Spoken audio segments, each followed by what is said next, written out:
Taste the Daily.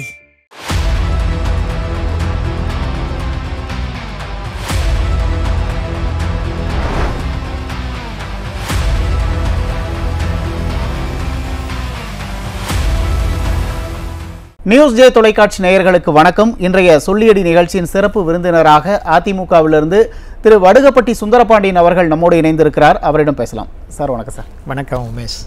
Sir, இன்றைக்கி பார்த்தீங்கன்னா சென்னையில் வந்துட்டு ஒரு 12வது நாளாக தூய்மை பணியாளர்கள் போராடிட்டு இருக்காங்க. அரசுக்கு பல்வேறு கோரிக்கைகளை வைக்கிறாங்க.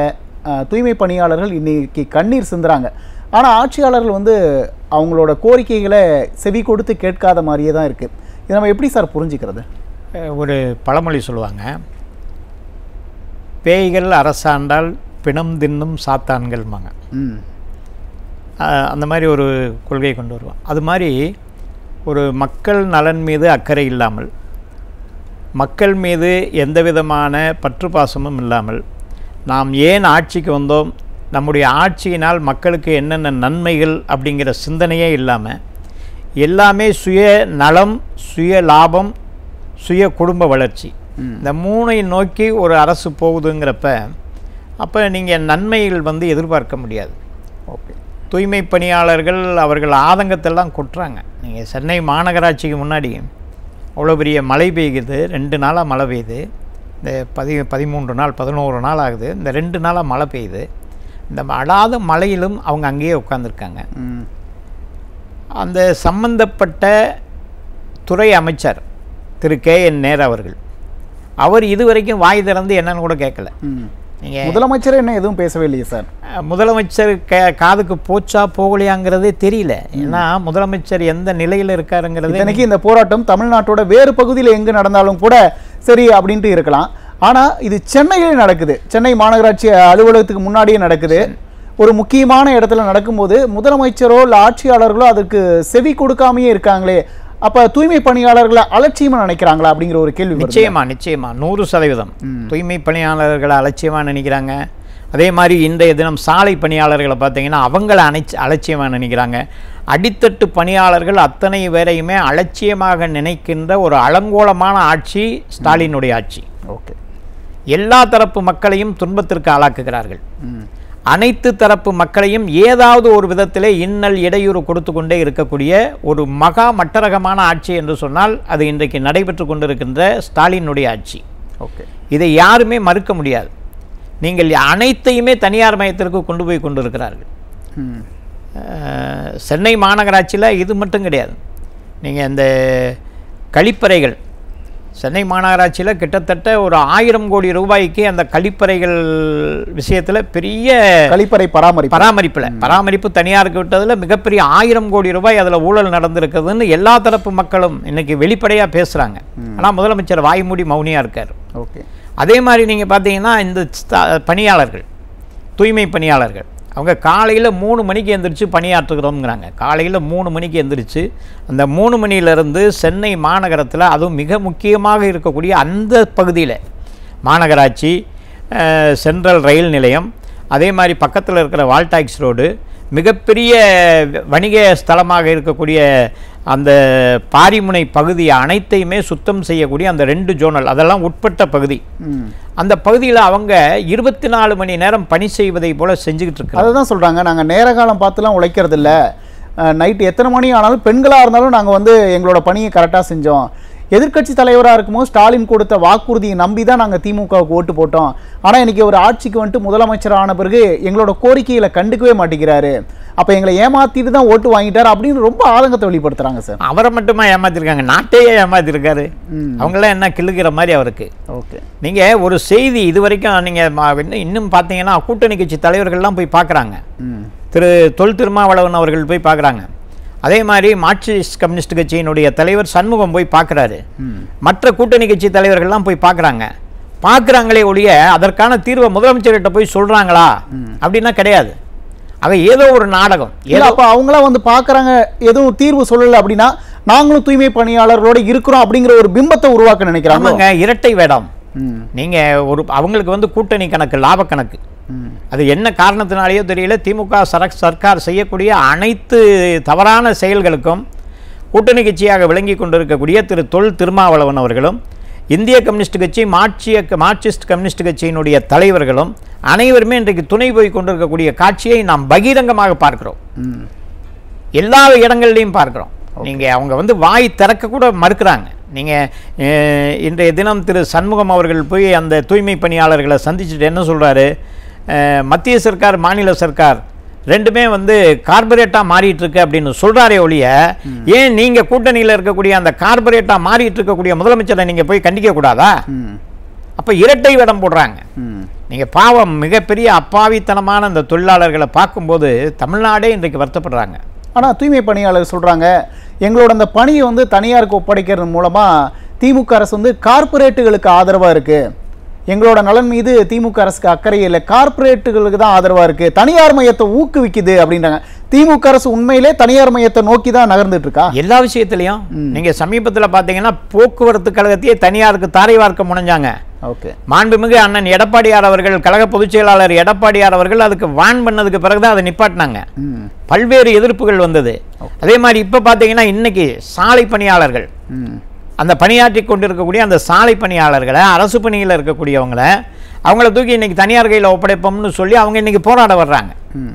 அது இன்னும் சொல்ல வேண்டும் என்றால், இவர் ஸ்டாலினுடைய தந்தை திரு கருணாநிதி அவர்களால் நியமிக்கப்பட்ட பணியாளர்கள், அவங்கள பூரா தூக்கி நாங்கள் தனியார் கையில் ஒப்படைப்போம் அப்படின்னு சொல்லும்போது இன்னைக்கு அவங்களாம் போராடுறாங்க.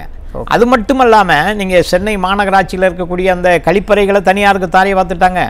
எங்கு பார்த்தாலும் தனியார் மயம்ங்கிற கொள்கையில் 100% கடைபிடிப்பதற்கு முயற்சி செய்து அதை நோக்கி நகர்ந்து கொண்டிருக்கக்கூடிய ஒரு கையாளாகாத அரசாக இன்றைக்கு ஸ்டாலினுடைய அரசாங்கம் இருக்கிறது. திமுக அரசு மெல்ல மெல்ல இந்த தனியார் மையத்தை நோக்கி நகர்வதோட பின்னணி என்னவா சார் இருக்கும்? சுயலாபம் நோக்கம்தான். என்ன அதில் சுயலாபம் இருக்கு? நீங்கள் ஒன்றும் செய்ய வேண்டாம். நீங்கள் ஒரே ஒரு விஷயம், இப்போ நாய்கள் 3 லட்சம் பேரை தமிழ்நாடு முழுவதும் கடிச்சிருக்கு. ஆமாம், ஜனவரியிலேருந்து தற்போது வரை கடிச்சிருக்க ஒரு தகவல். 3 லட்சம் பேரை தெருநாய்கள் கடிச்சிருக்கு, வெறி நாய்கள் கடிச்சிருக்கு. மருத்துவமனைக்கு போனால் மருந்து இல்லை. இதை விட இன்னொரு முக்கியம், நீதிமன்றமே அதை கண்டிச்சிருக்காங்க. நீங்கள் என்ன செய்வீங்களோ தெரியாது, இந்த நாய்களை வந்து தடை செய்யணும். தமிழ்நாட்டை முன்னுதாரணமாக வச்சு நாய்கள் அத்தனையுமே வந்து பராமரிப்பில்லத்துக்கு கொண்டு போகணும், ஒரு தெருநாய் கூட இருக்கக்கூடாதுன்னு சொல்லியிருக்காங்க. இதில் கூட நீங்கள் பார்த்தீங்கன்னா சென்னை மாநகராட்சியில் 20 கோடி ரூபாய் நாய்களுக்கு கருத்தடை செய்வதற்குன்னு பணம் ஒதுக்குனாங்க. 20 கோடி ரூபாய். ஓகே, கருத்தடை செய்வதற்கு தமிழ்நாட்டின் அரசின் சார்பாகவே கருத்தடை மையம் சென்னை ராயப்பேட்டையில் இருக்கக்கூடிய லாய்ட்ஸ் காலனியில் இடம் ஒதுக்கியிருக்காங்க. அது கொண்டு வந்தது அனைத்து இந்திய அண்ணா திமுக ஆட்சியில், அம்மா மாண்புமிகு எடப்பாடியார் ஆட்சி காலத்தில். அதுக்கு ஒரு தனியார் மையம் இருக்கும்போதே 20 கோடி ரூபாய் ஒதுக்கியிருக்காங்க. சரி, இந்த 20 கோடி ரூபாயை எத்தனை நாய்களுக்கு கருத்தடை பண்ணியிருக்கீங்கன்னு கேட்டால் 139 நாய்களுக்கு பண்ணியிருக்கேங்கிறாங்க. இப்போ 139 நாய்களுக்கு கருத்தடை செய்வதற்கு, திருநாய்களுக்கு கருத்தடை செய்வதற்கு 20 கோடி ரூபாய் செலவு பண்ணியிருக்கோம்னு சொன்னால், அப்போ ஒரு நாய்க்கு 16 லட்சம் ரூபாயை செலவு பண்ணியிருக்காங்க. இந்த ஒரு உதாரணத்தை பார்க்கும்போதே மாநகராட்சியினுடைய பணம் கொள்ளையடிக்கப்படுகிறது. உள்ளாட்சி அமைப்பு பிரதிநிதிகள் அத்தனை பேருமே ஸ்டாலினுடைய ஆசையோடு தமிழ்நாட்டில் இருக்கக்கூடிய எல்லா மாநகராட்சியிலும் இப்போ சென்னை மாநகராட்சியில் மட்டும் நீங்க சொன்ன மாதிரி இப்ப கழிப்பறை பராமரிப்புல திமுக அரசு 1000 கோடி ஊழல், இப்ப தெருநாய்களை கட்டுப்படுத்துறதுல கருத்தடை பண்றது இதுல ஒரு 20 கோடி அப்படின்னா மிகப்பெரிய ஊழல் நடந்திருக்க மாதிரி இல்லை சார் இருக்கு. ஆமாம் சார், நீங்கள் மதுரையில் பார்த்தீங்கன்னா முதலமைச்சரே ஒத்துக்கிட்டாரு, 200 கோடி ரூபாய் ஊழல் நடந்திருக்கு. ஓகே, 200 கோடி ரூபாய் வரி ஏய்ப்பு பண்ணி அந்த சொத்து வரி நிர்ணயம் செய்யறதுல செய்யப்பட்ட வரியை பாஸ்வேர்டை திருடி, அரசு அதிகாரி கமிஷனரினுடைய பாஸ்வேர்டை திருடி அதன் மூலமாக அதெல்லாம் மாற்றி 200 கோடி ரூபாய் அவர்களுடைய அந்த மண்டல குழு தலைவர்கள், கவுன்சிலர்கள் கொள்ளையடித்திருக்கிறார்கள்னு வெளி உலகத்துக்கு தெரிய ஆரம்பித்த உடனே விசாரிக்கிறார். கமிஷனரே சொல்கிறார், ஆமாம் பாஸ்வேர்டு திருடு போயிடுச்சுன்னு. நீதிமன்ற போலீஸ் ஸ்டேஷனில் போய் கம்ப்ளைண்ட் கொடுக்குறாரு. கொடுத்த உடனே முதலமைச்சர் என்ன செய்கிறாருன்னு கேட்டிங்கன்னா, ஸ்டாலின் அவர்கள் அவர்களுடைய கட்சியை சார்ந்த ஜோனல் சேர்மன், ஓகே, மண்டல குழு தலைவர்கள் அத்தனை பேரையும் கூப்பிட்டு ராஜினாமா கடிதம் வாங்குறாரு. வாங்கிட்டு அந்த ராஜினாமாவை ஏற்றுக்கிட்டார். இப்போ மண்டல குழு தலைவர்களே இல்லை. அப்போ என்ன அர்த்தம்? அந்த 200 கோடி ரூபாய் ஊழல் நடந்திருப்பது உண்மை அப்படின்னு முதலமைச்சரே ஒத்துக்கிறார். தூய்மை பணியாளர்கள் வைக்கிற கோரிக்கை என்னன்னா, நாங்கள் ஒன்றும் பெருசாலாம் கேட்கலைங்க, தனியார் மையத்துக்கு நீங்கள் ஒப்படைக்க வேணாம், நாங்கள் ஒரு 10-15 வருஷம் கஷ்டப்பட்டு 6000லேருந்து இப்போ தான் 23,000 ரூபாய்க்கு சம்பளத்துக்கு வந்திருக்கோம், நீங்க எங்களோட பணி பாதுகாப்பை மட்டும் கொடுங்க அப்படின்றாங்க. அதுல என்ன அரசுக்கு சிக்கல் இருக்குன்னு நினைக்கிறீங்க? இன்னும் என்ன கோரிக்கை வைக்கிறாங்கன்னு கேட்டிங்கன்னா, 23,000 ரூபாய்க்கு சம்பளத்துக்கு வேலை பார்த்துட்டு இருந்தவங்கள 3 மணிலேருந்து 12 மணி நேரம் 13 மணி நேரம் சுயநலம் பார்க்காம இந்த நகரத்தில் விழிப்புணர்வோட பல லட்சக்கணக்கான மக்கள் வரக்கூடிய அந்த பகுதியில் அவங்களுடைய தூக்கம், அவங்களுடைய துக்கம் அத்தனையும் தூக்கி எறிஞ்சிட்டு நம்ம நல்லா இருக்கணுங்கிறதுக்காக பணி செய்கிறவங்க. அவங்களுக்கு 23,500 ரூபா சம்பளம் இது வரைக்கும் கொடுத்துட்டு இருந்தாங்க. இப்போ போய் நீங்கள் 16,000 ரூபா சம்பளத்துக்கு போகணும் அப்படின்னு சொன்னால் எப்படி சார், யார் சார் ஏற்றுக்குருவாங்க? எந்த அடிப்படையில் ஏற்றுக்குருவாங்க? கேட்டால் அதிமுக ஆட்சி காலத்திலேயே இது தனியாருக்கு ஒப்படைக்கப்பட்டது அப்படின்றாங்க. ஏன் இந்த 2 ஜோனலை மட்டும் ஒப்படைக்காமல் இருந்தாங்க? இவங்க இந்த பணி பாதுகாப்போட மாநகராட்சியை நேரடியாக நியமனம் செஞ்சது. அதனால இந்த 2 ஜோனலை விட்டு மீதி ஜோனலை எடுத்து கொடுப்போம் அப்படின்னு கொடுத்தாங்க. ஆனால் இந்த ஜோனல் மேலே கையே வைக்கலை. இவங்க நீதிமன்றத்துக்கு வேற போயிருக்காங்க. இப்போ நீதிமன்றத்தில் வழக்கு இருக்குது. அந்த அவங்க வைக்கிற கோரிக்கையே அதுதான். நீதிமன்றத்தில் நாங்கள் வழக்கு படிச்சிருக்கோம், வாய்தா வருது, நீதிமன்ற தீர்ப்பு வரட்டும்னா அங்கே அந்த சகோதரிகள் பேச்சுவார்த்தைக்கு போயிட்டு வந்தவங்க சொல்கிறாங்க, கோர்ட்டில் நீதிமன்றம் என்ன தீர்ப்பு கொடுத்தாலும் சரி அதை நாங்கள் ஏற்றுக்கிட்டாதான் ஆச்சு, இல்லாட்டி ஏற்றுக்கிற முடியாது, நீங்கள் வேலைக்கு போய் தான் தீரணும் அப்படின்னு எங்களை மிரட்டுறாங்கன்னு கண்ணீர் வடியே சொல்கிறாங்க. இதை விட நீங்கள் ஆணவமாக பார்த்தீங்கன்னா, என்ன ஆணவம் சேகர் பாபு சொன்னார், உங்களை போராட விட்டதே ஜனநாயகம் தான், ரிப்பன் மாளிகையில் இருக்க கழிப்பறையை போராடுற பெண்கள் பயன்படுத்த நாங்கள் அனுமதிச்சிருக்கோம் அப்படின்னு ஒரு ஆணவமாக பேசுகிறாங்களே சார் ஆட்சியாளர். நீங்கள் மமதை அதிகமாயிடுச்சு சார். நீங்கள் அதிகாரம் கைக்கு வந்த உடனே மாண்புமிகு அறநிலையத்துறை அமைச்சர் சேகர் பாபு அவர்கள் மட்டும் கிடையாது, தமிழ்நாட்டில் இருக்கிற எல்லா அமைச்சர்களும் ஒரு மிகப்பெரிய ஆணவத்தின் எல்லைக்கே போயினாங்க. ஆனால் அதிகாரம் மமதையில் இருக்காங்க. மமதையில் அப்படியே கொழுந்து விட்டு எரிஞ்சிட்டு இருந்தது. இப்போ அவங்களுக்கு அது கோபமாக மாறிடுச்சு. ஏன்னு கேட்டிங்கன்னா, அனைத்திந்திய அண்ணா திராவிட முன்னேற்றக் கழகத்தினுடைய பொதுச் செயலாளர் மாண்புமிகு எடப்பாடியார் 3வது கட்ட சுற்றுப்பயணத்தை ஆரம்பிச்சிட்டார். முதல் கட்டம் ஆரம்பிக்கும் போது கொங்கு மண்டலத்தில் ஆரம்பித்தார். அவர் ஆரம்பிக்கும் போது KN நேரு ஆணவமாக சொன்னார். பத்திரிகையாளர்கள் சந்திப்பில் அவர் அங்கே இருக்காரு, இங்கே வரட்டும், டெல்டா மாவட்டத்துக்கு வரட்டும், எப்படி இருக்குன்னு பார்ப்போம் அப்படின்னாரு. நீங்கள் கொங்கு மண்டலத்தை மிஞ்சுகின்ற அளவிற்கு டெல்டா மாவட்டத்திலே லட்சக்கணக்கான மக்கள் எடப்பாடியார் டெல்டாவுக்கு வரட்டும், தென் மண்டலத்துக்கு வர முடியுமா அப்படின்லாம் கூட கேட்டார். கேட்டதோடு மட்டும் இல்லாமல் பல்வேறு அது ஒரு கேலி கிண்டலாக பண்ணார். இன்னைக்கு அவனுடைய பகுதியிலேயே போய் பார்க்கும்போது லட்சக்கணக்கான மக்கள் அணிதிரண்டு எங்கே பார்த்தாலும் ஆரவாரமாக கூடி ஆரவாரம் செஞ்சு அவர் கொடுக்குற வரவேற்பை பார்த்த உடனே எல்லோருக்குமே அந்த ஆணவம் அகம்பாவங்கிறது கோபமும் சேர்ந்துக்கிச்சு. தென் மாவட்டத்தை உன்னிப்பாக கவனித்தாங்க. தென் மாவட்டத்துலேயும் மிக பயங்கரமாக ஆயிடுச்சு. இப்போ இதையெல்லாம் பார்த்த உடனே அவங்களுக்கு என்ன பயம் வந்துருச்சு அப்படின்னா, உடல்நிலை கருதாமல் கூட முதலமைச்சர் சுற்றுப்பயணம் செய்ய வேண்டிய ஒரு கட்டாய சூழல் ஏற்பட்டு விட்டது. காரணம் என்னன்னா, அவங்களுக்கு தோல்வி பயம் வந்துடுச்சு.